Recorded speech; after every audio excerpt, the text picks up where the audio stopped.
you agree that modern life can make married people more stressed and miserable than ever? That's why it's easier to forget that God's plan for marriage has already been laid out for us to follow. Because of the additional stress and pressure, marriages simply don't have enough good things to go around. So neither spouse feels like they are getting enough love, value, respect, appreciation, attention, etc.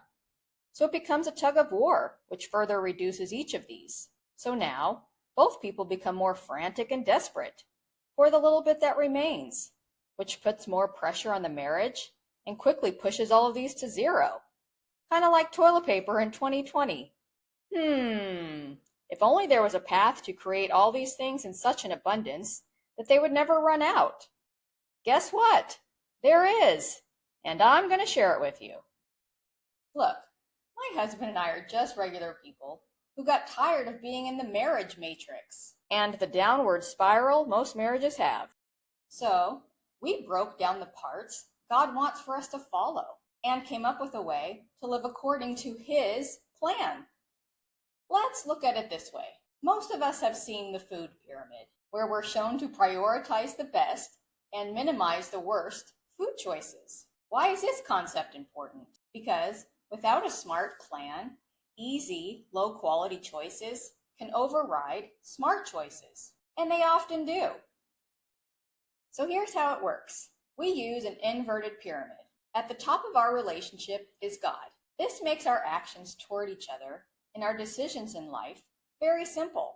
If it's right with God, it's right for our relationship. And if it isn't right with God, we simply don't do it. Marriage. We put our marriage second. What this means is the choices that best serve the marriage are the choices we make, despite our individual preferences. My husband has to make leadership choices that aren't always comfortable for him, and I am a submissive wife, even when it's challenging for me.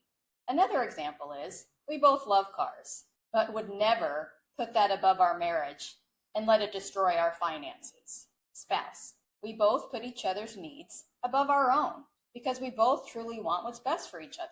I do everything I can for him, and he does everything he can for me. If I want to go to the gym and he doesn't, we decide who wants it more and why. Then decide from there. Here's the weirdest thing we learned. Because we do things for each other we wouldn't necessarily do for ourselves, we are actually being taken care of better than we ever imagined. For instance, if I want something but don't want to make the effort to do it, he gladly does it for me. If he needs something, I want him to have it because it's what's best for him. So I help him as much as it takes.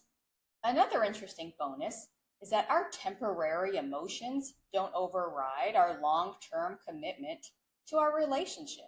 So we always talk and treat each other with respect, value, and appreciation. Now, this does not mean anything near happy wife, happy life. If there is a downside to this way of being married, it's that we are always trying to do everything for each other. It can seem a bit like pestering, which is a great problem to have, right? Right.